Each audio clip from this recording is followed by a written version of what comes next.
तो इसीलिए हम कहना चाहते हैं कि काम न धाम खाली जय श्री राम से काम कर दो। हमसे मीडिया वालों ने पूछा कि भैया अयोध्या में राम जी का प्राण प्रतिष्ठा हो रहा, आप जाइएगा कि नहीं जाइएगा?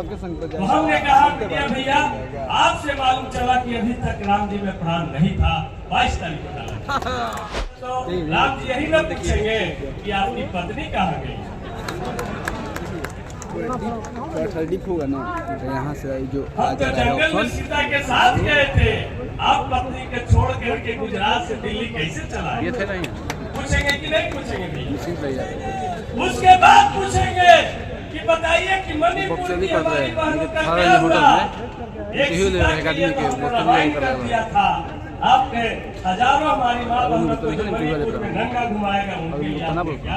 लौह को जब पीटते तलवार बनता है, रगड़ते पत्थरों पे तब कहीं आधार बनता है, और तीसरा की लौ में जो वेदना उबाल लेती है, गगन को भेदने वाला डॉक्टर अम्बेडकर जैसा ललकार बनता है। ललकार कैसा भारत था कि बाबा साहब भीमराव अम्बेडकर को भी स्कूल में इस शर्त पे नामांकन मिलता है कि जहाँ पर बाकी बच्चे जूता चप्पल खोलते वहां पर बैठ के इसको पढ़ना। यदि चपरासी छुट्टी पर होगी तो उस दिन पानी इनको नहीं मिलेगा, क्योंकि चपरासी ऊपर से पानी देता है। भारत में हुआ है, बाकी दुनिया में कहीं नहीं हुआ है।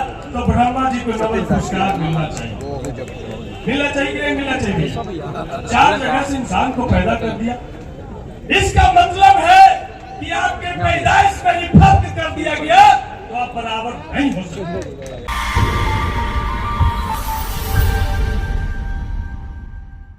सबसे पहले आप लोगों के लिए एक बात बोल करके हम अपनी बात की शुरुआत करेंगे। इस मौके पर लक्ष्मण यादव जी भी आए हुए हैं। ब्राह्मणवाद मनुवाद के सबसे ताजा शिकार जो दिल्ली विश्वविद्यालय से इसलिए निकाल दिए गए कि संविधान की बात कर रहे थे, नरेश यादव की बात कर रहे थे, लालू यादव के संघर्षों को बता रहे थे, और माता सावित्रीबाई ने जो शिक्षा की अलग जगाई, उस शिक्षा की ज्योति को जन जन तक पहुंचाने का काम कर रहे थे। लेकिन इनके साथ काम करने वाले सभी प्रोफेसरों को रेगुलर किया गया, लेकिन लक्ष्मण यादव जी को रेगुलर नहीं किया गया। लेकिन जनता इनको रेगुलर करने जा रही है। हमारे बीच में लक्ष्मण यादव जी हैं। तो साथियों, आपके लिए बली सिंह चीमा की एक लाइन है, उस लाइन से हम अपनी बात की शुरुआत करेंगे। किले मसाले निकल पड़े हैं लोग मेरे गांव के, अब अंधेरा जीत लेंगे लोग मेरे गांव के। मिल रहे तो कुछ भी मिलता नहीं है जनाब, अब लड़ाई लड़ रहे हैं लोग मेरे गांव के। तो साथियों, जो जिस महामानव की हम आज चर्चा कर रहे हैं, जिन बहुजन नायकों की हम चर्चा कर रहे हैं, इस बात से ही मेरा बदन सिहर जाता है कि माता सावित्रीबाई फुले, संत रविदास, संत कबीर, गौतम बुद्ध उस घोर मनुवादी विचारधारा में किस तरीके से काम किए होंगे। जब आज फतेह बहादुर जी माता सावित्रीबाई की लाइन लिखते हैं तो इनको जीव काटने के लिए इनाम घोषित किया जाता है। जब प्रोफेसर चंद्रशेखर जी रामायण की उस युक्ति की बात करते हैं कि दूध पिलायो, जब इसकी चर्चा करते हैं तो 10 करोड़ रुपया इनके जीव काटने की बात होती है। जब आलोक मेहता जी 90 और 10 की बात करते हैं और जगदेव बाबू का नारा को उद्यानित करने की कोशिश करते हैं, तो इनको भी जीव काटने की बात आज के दौर में की जाती है। तो सोच लीजिए उस दौर में इन्होंने कितने संघर्ष, कितनी लड़ाइयाँ, किन परिस्थितियों में काम किया। इनके संघर्ष को हम सब लोग सलाम करते हैं। यदि वो नहीं होते तो आज हम इस रूप में खड़ा नहीं। इसलिए साथियों, आप तमाम लोग से एक बात हमको राष्ट्रीय जनता दल ने, तेजस्वी यादव जी ने, लालू यादव जी ने एक बड़े चेहरे के खिलाफ में, जो बिहार के मुख्यमंत्री थे, उनके खिलाफ में हमको चुनाव लड़ाने का फैसला लिया, और वहाँ के लोगों, मखदूमपुर के लोगों ने मुहर लगाने का काम किया। जब हम दिल्ली में गए लक्ष्मण भाई सबसे पहले, तो वहाँ पर पत्रकार मीडिया के साथियों ने कहा कि आप विधानसभा में बहुत अच्छा बोलते हैं, टीवी मीडिया पर अच्छा बोलते हैं, असल बात बताइए आप किस जात से आते हैं? तो हमने कहा भैया आप कौन सा जात का अंदाजा लगाते हैं कि हम किस जात से आते हैं? तो उन्होंने कहा प्रस्तुत होइएगा, हम कहे भैया और नीचे आइए, तो बुमियार होइएगा, हम की नहीं और नीचे आइए भैया, तो जरूर जादव होइएगा, इसलिए इतना जोर जोर से बोलते हैं, हम की नहीं और नीचे आइए, तो कोई कुर्मी क्या है भैया, हम की और नीचे आइए। आधा घंटा में नहीं बता पाया मेरा जात, हम इतना नीचे है भैया, दास तक नहीं पहुंच पाया, समाज तक को नहीं पहुंच पाया। यही है जातिवादी व्यवस्था की दमाद कि आदमी की व्यक्ति की जो पहचान है, एक मिनट थोड़ा हटिए ना यहाँ से, उसकी बुद्धि विवेक, उसकी अकल, उसके संघर्ष से नहीं, उसकी जात से इस देश में की जाए। रिकॉर्डिंग कराया जा रहा है। इसीलिए भाई आराम से रहो, भारत इकलौता पूरी दुनिया में एक ऐसा देश है जहाँ मनुष्य एक जगह से पैदा नहीं हुआ।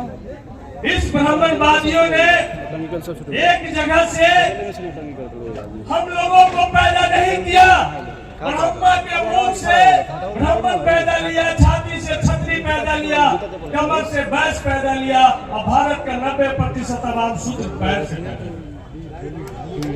हम तो चाहते हैं कि नरेंद्र मोदी जी ब्रह्मा जी के मरणोपरांत भी नोबेल पुरस्कार के लिए उनको नामित करें। ये चमत्कार सिर्फ भारत में हुआ है, बाकी दुनिया में कहीं नहीं हुआ है, तो ब्रह्मा जी को नोबेल पुरस्कार मिलना चाहिए। मिलना चाहिए कि नहीं मिलना चाहिए? 4 जगह से इंसान को पैदा कर दिया, इसका मतलब है कि आपके पैदाइश में ही फर्क कर दिया गया, तो आप बराबर नहीं हो सकते। इसलिए भैया इस व्यवस्था में हम लोग चलते। उसके बाद यदि महामानव डॉक्टर अंबेडकर लिखित रूप से संवैधानिक अधिकार हम लोगों को नहीं देते, ये बोलने का फ्रीडम ऑफ स्पीच नहीं देते, हमको कहीं आने जाने का अधिकार नहीं देते, हमको पढ़ने का अधिकार नहीं देते, संविधान लागू होने से पहले कोई अधिकार हमारे पास नहीं। कैसा भारत था कि बाबा साहब भीमराव अम्बेडकर को भी स्कूल में इस शर्त पे नामांकन मिलता है कि जहां पर बाकी बच्चे जूता चप्पल खोलते वहां पर बैठ के इसको पढ़ना। यदि चपरासी छुट्टी पर होगी तो उस दिन पानी इनको नहीं मिलेगा, क्योंकि चपरासी ऊपर से पानी देता है।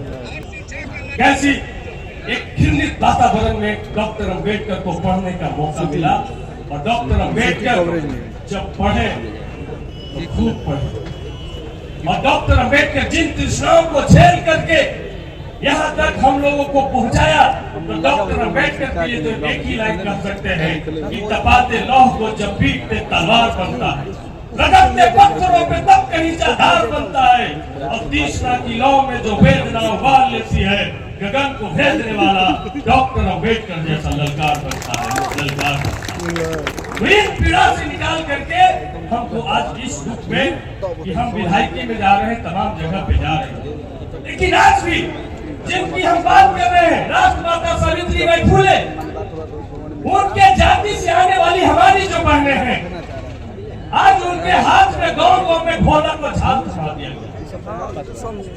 आज जिसने संविधान को माना, जिसने संविधान को जाना, और जिसने सावित्रीबाई फुले का रास्ता को अपनाया, आज सुप्रीम कोर्ट में जज बन करके ऑर्डर कर रही है, लेकिन हमारी माँ बहने गांव में बैठ करके 12 बजे से लेकर 2 बजे तक ढोलक और छाल बजा रही।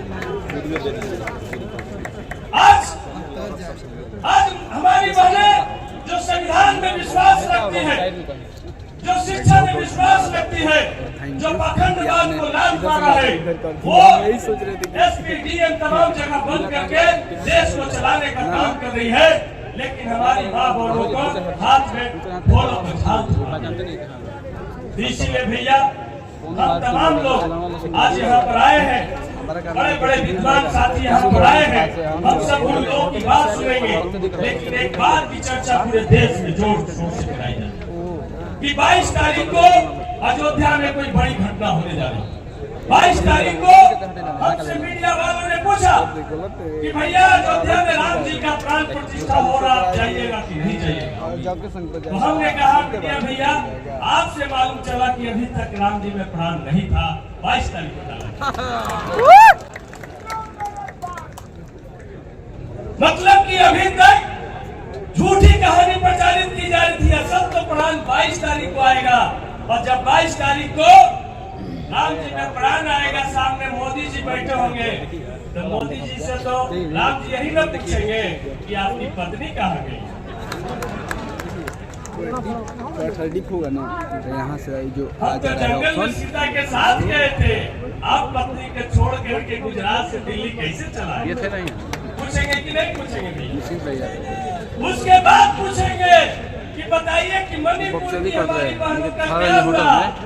एक सीता के लिए तो हमने लड़ाई कर दिया था, आपने हजारों हमारी माँ बहनों को जो मणिपुर में नंगा घुमाएगा, उनके लिए आपने क्या किया? पूछेंगे।